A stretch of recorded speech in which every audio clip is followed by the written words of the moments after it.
In Islam, the role of women is rooted in the teachings of the Quran and the Hadith. Women are recognized as equal to men in their spiritual worth and their capacity to attain closeness to God, Allah. Islam emphasizes the dignity, respect, and honor of women, granting them rights and responsibilities in various spheres of life.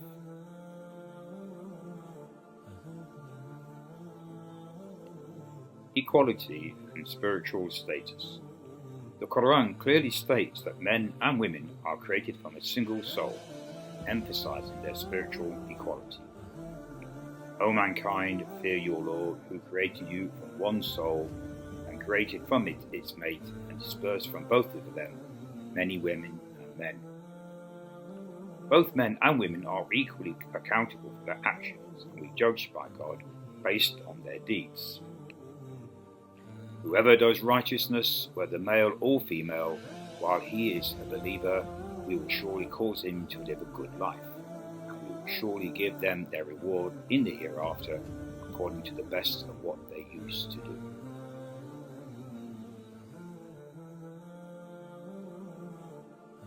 The role of women in Islam. The role of women in Islam is multifaceted, deeply rooted in the teachings of the Quran and Hadith, and encompasses various aspects of life, including spirituality, family, education, work, and social and political engagement. Islam recognizes and honors the contributions of women and establishes clear guidelines for their legal rights and responsibilities, ensuring their dignity, respect, and equality.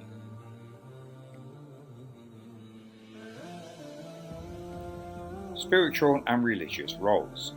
In Islam, women have an equal spiritual standing with men. Both are accountable to Allah for their actions and are encouraged to seek knowledge, engage in acts of worship, and contribute to the spiritual well-being of their communities. The Quran emphasizes that both men and women are equally capable of achieving closeness to God and attaining paradise. Indeed, the Muslim men and Muslim women, the believing men and the believing women, the obedient men and the obedient women, the truthful men and the truthful women, the patient men and the patient women, the humble men and the humble women, the charitable men and the charitable women, the fasting men and the fasting women, the men who guard their private parts and the women who do so, and the men who remember Allah often and the women who do so. For them Allah has prepared forgiveness and a great reward.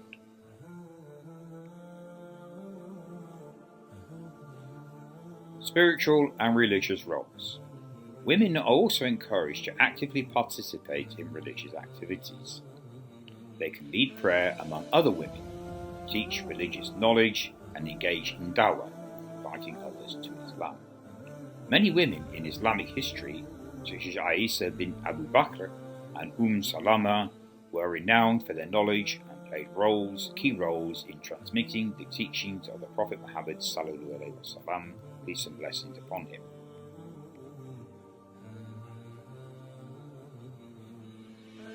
Role in the family. Family is central to Islamic life.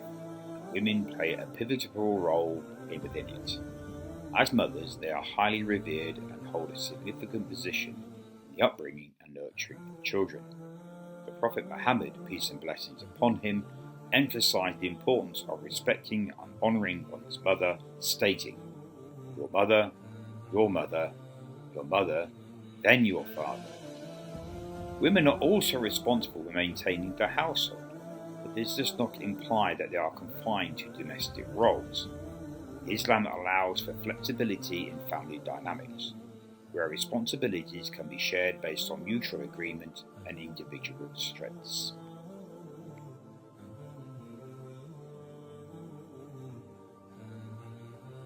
Role in the family.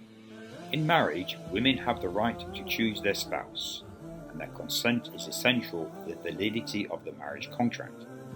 They are entitled to a dowry, which is a gift from the husband, and they have the right to seek divorce if the marriage becomes unbearable. Islam encourages mutual respect, kindness, and cooperation between spouses, emphasizing that marriage is a partnership based on love and mercy.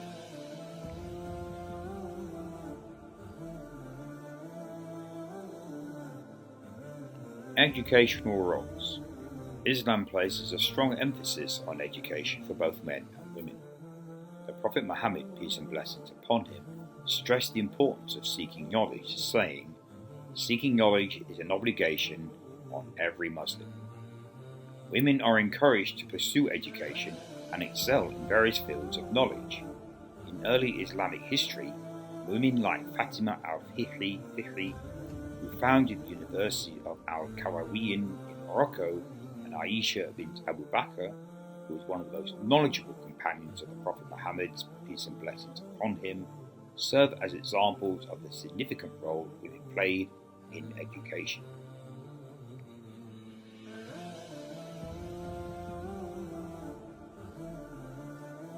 Educational roles. Educated women contribute not only to their spiritual and intellectual growth, but also to the betterment of their families and society. As educators and role models, they instill values and knowledge in the next generation, shaping the future of the Muslim community.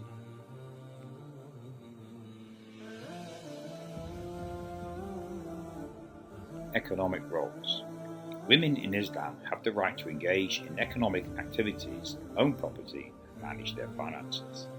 They are free to work and earn an income, and they retain full control over their earnings. Unlike men, women are not obliged or obligated to spend their income on household expenses. This responsibility lies with the husband. However, they can choose to contribute financially to the family if they wish. The Prophet Muhammad's peace and blessings upon him, first wife, Khadija bint Khuwaylid, was a successful businesswoman who was highly respected in her community. Her example illustrates that women can engage in commerce and entrepreneurship while maintaining their dignity and integrity.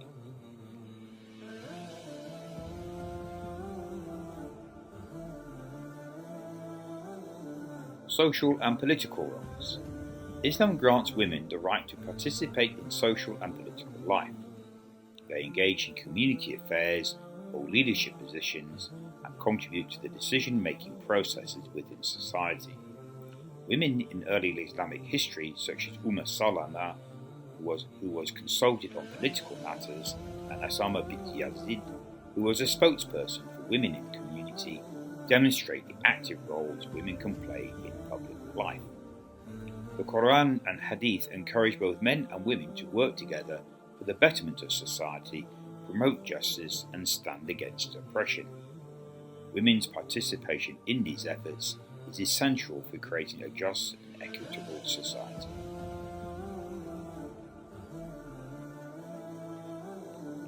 Challenges and cultural misconceptions. While Islam provides a comprehensive framework for the rights and roles of women, cultural practices in some societies have led to the misinterpretation and misapplication of these teachings. In some cases, women are unjustly restricted or oppressed, but these practices are not reflective of Islam's true teachings.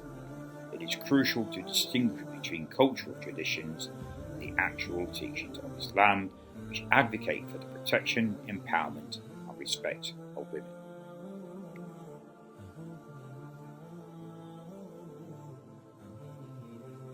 Conclusion.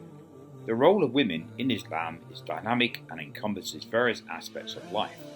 Women are recognized as equal to men in their spiritual and social roles, and they are granted numerous rights and responsibilities.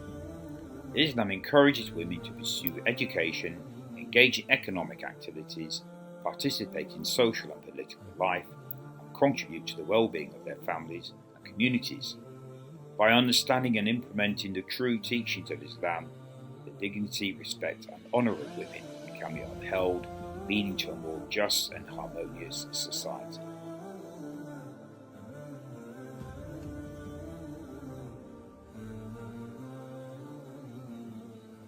Misconceptions about women in Islam. Misconceptions about women in Islam are prevalent, often stemming from a lack of understanding of Islamic teachings or from cultural practices that have been mistakenly attributed to the religion. These misconceptions can distort the perception of women's roles, rights, and status in Islam. Below, I'll address some of the most common misconceptions and clarify the actual teachings of Islam regarding women.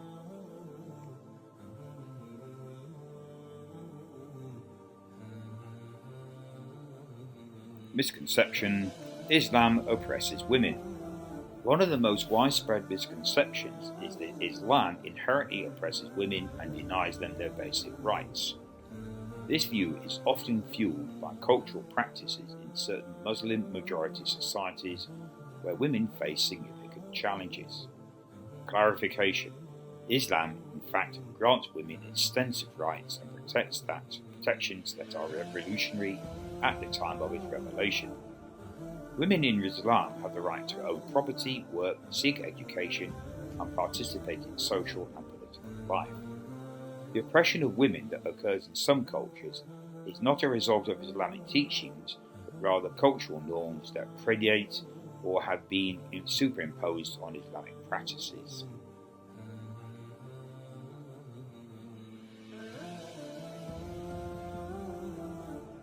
Misconception: Islam oppresses women.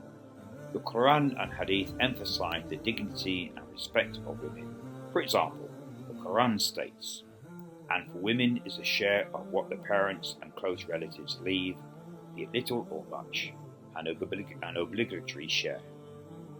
This verse clearly illustrates the rights of women to inherit, which was a significant departure from the pre-Islamic Arabian customs, where women were often denied inheritance.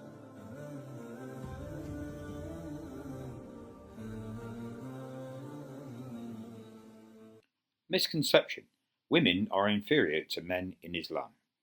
Some believe that Islam views women as inferior to men, citing differences in inheritance, shares, or the role of women in family life.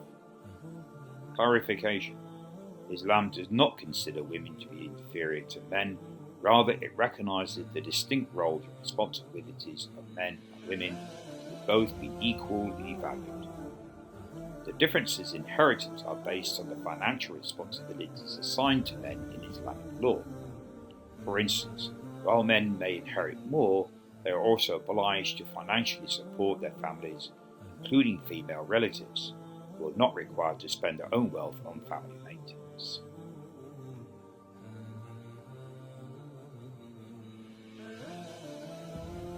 Misconception: women are inferior to men in Islam. Spiritually, the Quran affirms the equality of men and women.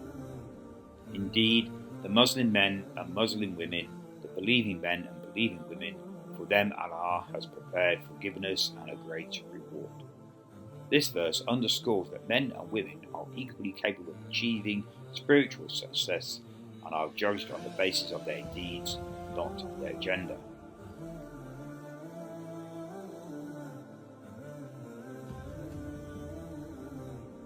Misconception: women must always obey men.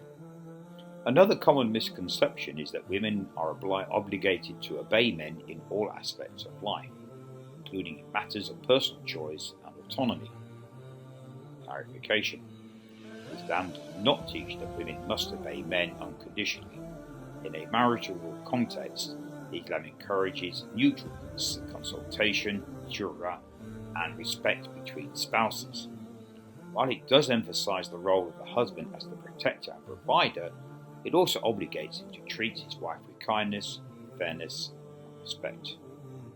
The Prophet Muhammad, peace and blessings upon him, set a clear example by consulting his wives on important matters and treating them with the utmost respect.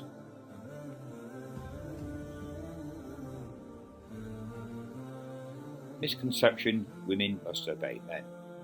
The Quran instructs men to live with their wives in kindness. Live with them in kindness, for if you dislike them, perhaps you dislike a thing, and Allah makes therein much good. Furthermore, a woman's obedience to her husband is within the boundaries of what is reasonable, and does not infringe on her personal rights and dignity. She is not required to obey in matters that contradict Islamic teachings or her well-being.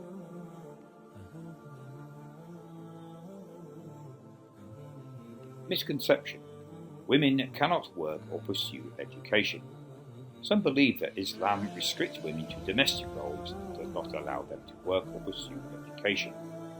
Clarification: Islam strongly encourages education in both men and women.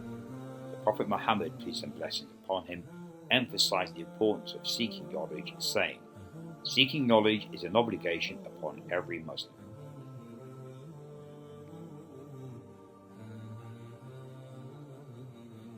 Misconception: women cannot work or pursue education. Islamic history is filled with examples of women who were scholars, teachers, businesswomen, and leaders. For example, Aisha bint Abu Bakr, the wife of the Prophet Muhammad, peace and blessings upon him, was a renowned scholar whose knowledge of the Hadith and Islamic law was sought by many, including prominent male companions of the Prophet. Women in Islam are permitted to work and contribute to society, provided that their working environment is respectful, and does not compromise their dignity. Khadija bint Khuwaylid, the Prophet's first wife, was a successful and respected businesswoman who managed her own trade.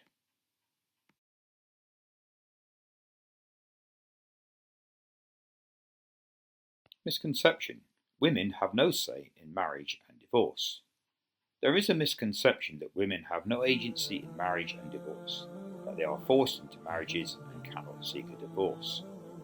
Clarification: Islam explicitly requires a woman's consent for a marriage to be valid, and marriage without a woman's free and informed consent is not recognized in Islamic law.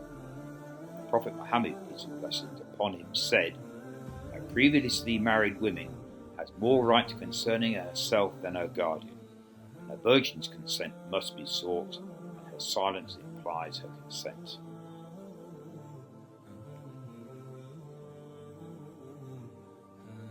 Misconception: women have no say in marriage and divorce.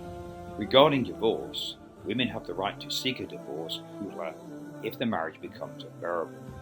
The Quran outlines procedures for divorce that ensure fairness and protect the rights of both parties. Women are entitled to receive their mahar, their dowry, upon marriage, which is their exclusive property, and provide financial security in the event of divorce.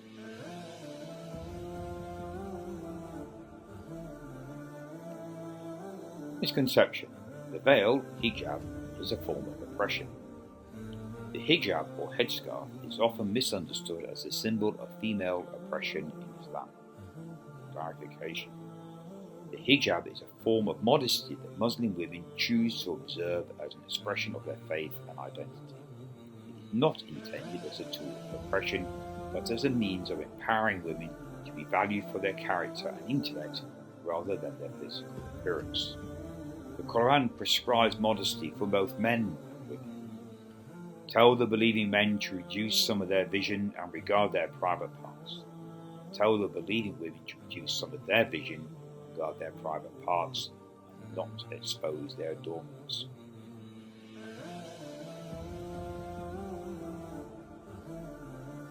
Misconception: women cannot participate in public life. Another misconception is that Islam restricts women from participating in public or political life. Clarification: women in Islam have the right to participate in public life, including holding positions of leadership, engaging in political activities, and contributing to societal decision-making processes. Islamic history includes many examples of women who played significant roles in public life.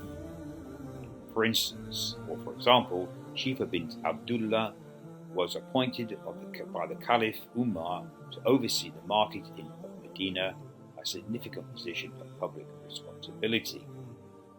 The Quran and Hadith do not prohibit women from engaging in public affairs. Instead, they encourage both men and women to work together for the betterment of society.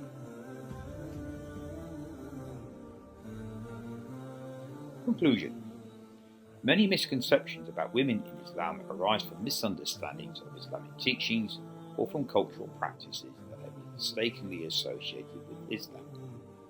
The religion of Islam, when understood correctly, upholds the dignity, rights and equality of women. It grants women comprehensive rights in all aspects of life, including spiritual, social, economic, legal and political spheres. By distinguishing between true Islamic teachings and cultural practices, we can better appreciate the respect and empowerment Islam offers to women.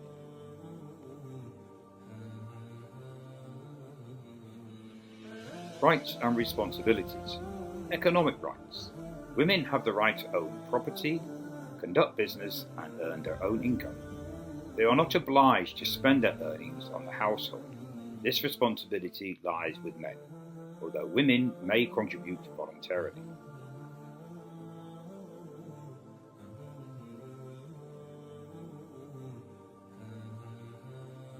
Rights and responsibilities. Educational rights. The Prophet Muhammad, peace and blessings upon him, emphasized the importance of education for both men and women. He said, "Seeking knowledge is an obligation upon every Muslim." Ibn Mahjar.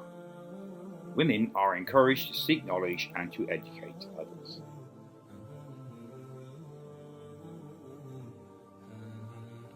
Rights and responsibilities. Marriage and family. Women have the right to choose their spouse, and marriage in Islam is based on mutual consent. A woman's consent is necessary for a marriage to be valid. Women also have the right to a fair dowry from their husbands. Islam recognizes the importance of the family unit. Women play a crucial role as mothers, which is highly honored in Islam. The Prophet Muhammad, peace and blessings upon him, said, "Paradise lies at the feet of your mother."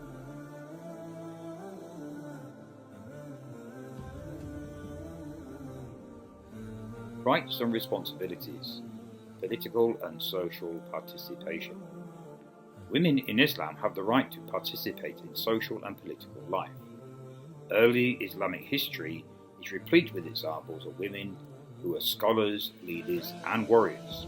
For example, Aisha, the wife of the Prophet Muhammad, peace and blessings upon him, was one of the most knowledgeable scholars of her time.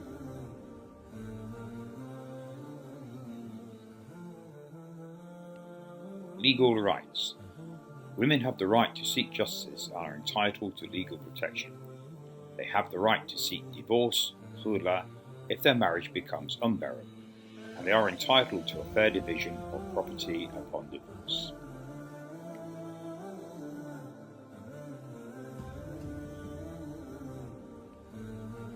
Misconceptions and cultural practices. It is important to differentiate between cultural practices and the true teaching of Islam. In some societies, the rights of women are unjustly restricted or violated, but these practices are cultural and are not derived from Islamic teachings. Islam advocates for the protection and empowerment of women, and any form of oppression is contrary to its principles.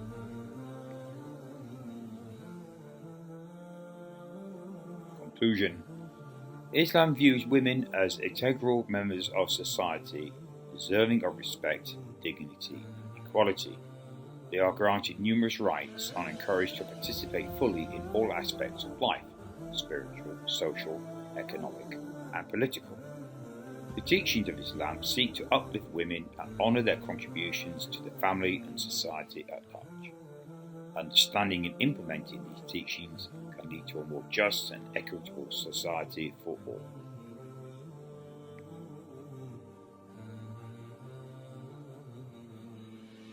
Women's rights were granted in Islam before being granted to women in the Western world. Women in Islam were granted a number of rights well before these rights were recognized or granted to women in the Western world. These rights were revolutionary for their time and are outlined in the Quran and the Hadith, sayings and actions of the Prophet Muhammad, peace and blessings upon him. Here is a list of some of these rights.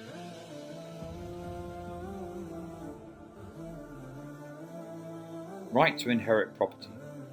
Islam. Women were granted the right to inherit property from family members through the Quran in the 7th century. In the Western world, England, the Married Women's Property Act of 1870 was the first law allowing women to keep their earnings and property acquired after marriage.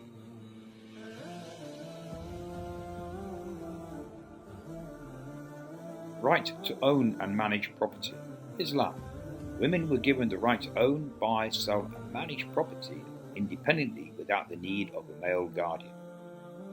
Western world. The right for women to own and control their property independently was not fully recognized in many Western countries until the 19th century.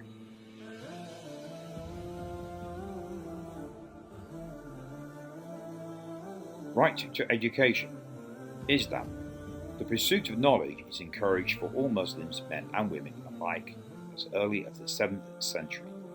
Women were active scholars, educators and contributors to the Islamic knowledge. Western world. Formal education for women in the Western world became more widely accepted only in the 18th and 19th centuries.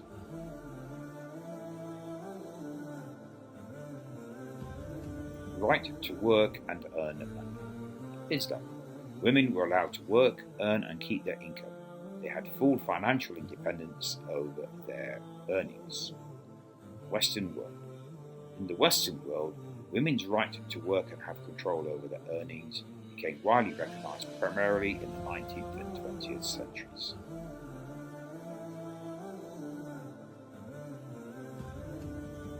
Right to consent to marriage. Islam. Women have had the right to consent to their own marriage since the 7th century. Forced marriages are invalid in Islam. Western world. The idea of mutual consent in marriage did not become a legal requirement in many Western countries until the 19th and 20th centuries. Right to seek divorce. Islam. Women were given the right to seek divorce, khula, if the marriage becomes unbearable. This right was established in the 7th century. Western world. The women in the Western world generally did not have the right to initiate divorce until the 19th century, and in some countries not until the 20th century.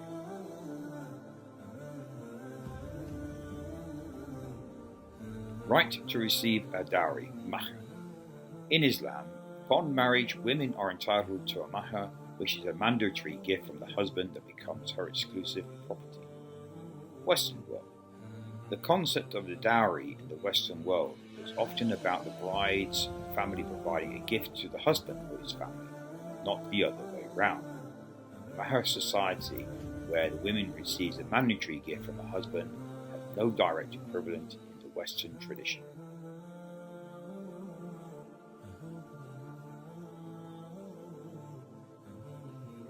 Right to participate in social and political life. Islam.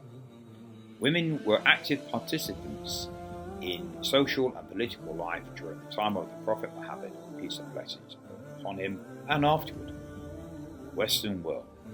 Women's suffrage and the right to participate in politics were not granted until late 19th and early 20th centuries in most Western countries.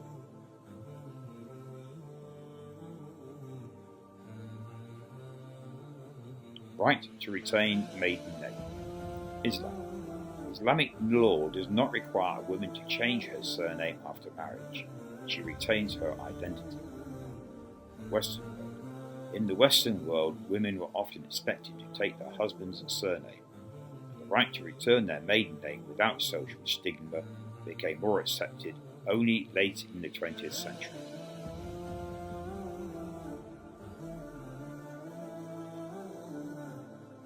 Right to testify in court.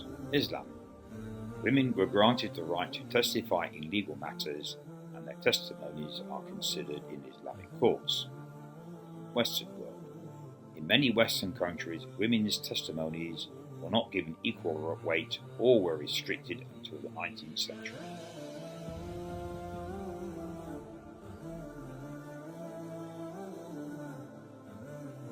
Women during the time of the Prophet Muhammad, peace and blessings upon him. Women during the time of the Prophet Muhammad, peace and blessings upon him, played significant and varied roles in both private and public spheres of life. Their involvement in early Islamic society was crucial, and they were active participants in religious, social, political, and economic activities. The Prophet Muhammad, peace and blessings upon him, not only advocated for the rights of women, but also set an example through his interactions with the women in his life, elevating their status in a society that had previously marginalized them. Below are some distinctive roles and contributions of women during the Prophet's time.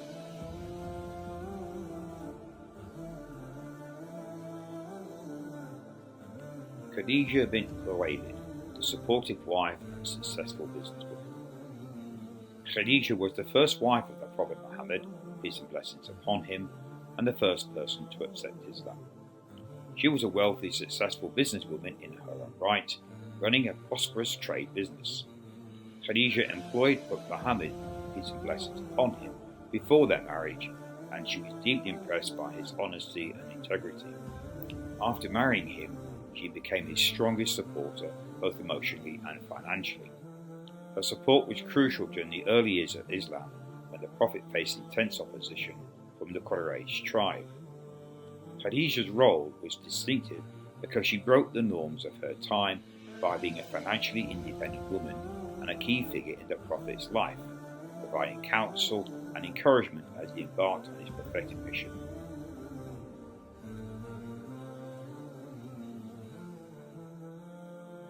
Aisha bint Abu Bakr, the scholar and educator. Aisha, the daughter of Abu Bakr, one of the Prophet's closest companions, was another of the Prophet's wives, one of the most knowledgeable figures in early Islamic history. She was renowned for her intellect, memory, and understanding of Islamic jurisprudence. After the Prophet's death, Aisha played a significant role in educating the Muslim community, especially in areas of hadith, traditions of the Prophet, Islamic law, and ethics. She narrated over 2,200 hadith, making her one of the most important transmitters of hadith. Aisha's role as a scholar and teacher was distinctive because she educated many of the leading figures in the next generation of Muslims, both men and women. Her home became a center of learning, and she was often consulted on complex religious and legal matters.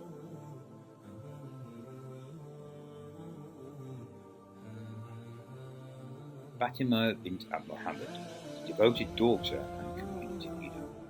Fatima was the youngest daughter of the Prophet Muhammad, peace and blessings upon him, and is highly revered in Islamic history. Known for her piety, generosity, and compassion, Fatima was deeply involved in the social welfare of the Muslim community. She was married to Ali ibn Abi Talib, the Prophet's cousin, and the fourth caliph of Islam. They had two sons, Hassan and Hussein, who were also prominent figures in Islamic history. Fatima's role was distinctive as a symbol of purity and righteousness. She is often remembered for her dedication to her father and her role in caring for the poor and needy. Her life serves as a model of virtuous conduct for Muslim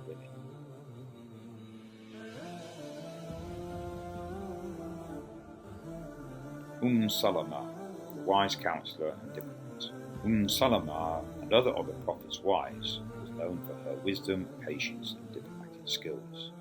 She played a key role during the Treaty of Hudaybiyah, where her advice to the Prophet led to the successful resolution of a crucial moment when the Muslims were hesitant to comply with the terms of the treaty.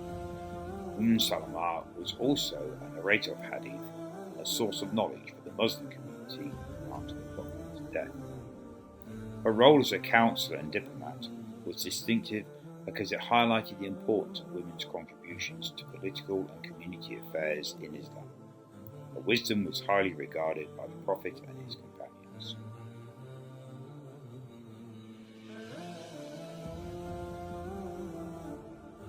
Asma bint Abu Bakr, brave and resourceful. Asma, the sister of Aisha, played a crucial role during Hijra migration of the Prophet Muhammad, peace and blessings be upon him, from Mecca to Medina. She was responsible for supplying food and provisions to the Prophet and her father Abu Bakr while they hid in the cave of Thawr. Her bravery and resourcefulness were key in the success of the migration, which was a turning point in Islamic history. Asma's role was distinctive for her courage and quick thinking during a time of great danger. She is remembered as a model of bravery and dedication to the cause of Islam.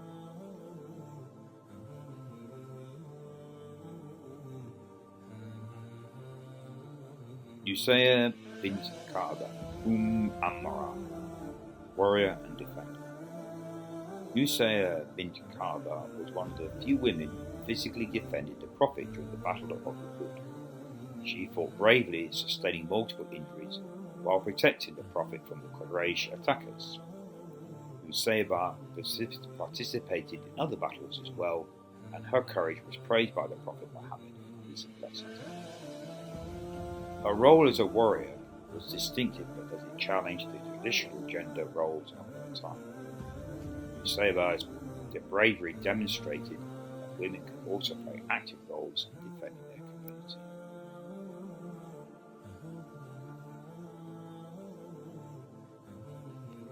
Rufaidah bin Saad, the first nurse in Islam. Rufaidah was also known for her medical skills and is considered the first nurse in Islamic history. During battles, she tended to the wounded and established a medical tent where she treated English soldiers. She also trained other women in medical care, playing a crucial role in the well-being of the early Muslim community. Her role was distinctive as a pioneer in healthcare within the Islamic community, showing the important contributions women made in various professional fields during the Prophet's time.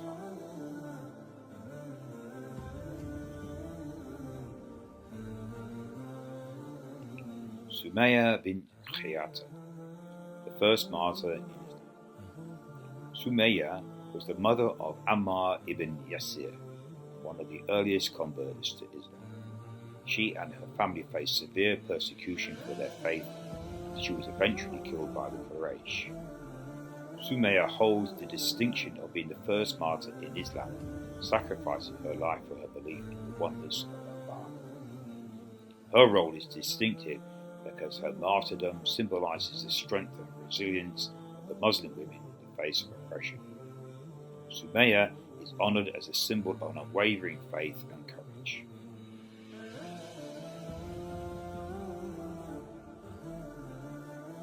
Conclusion.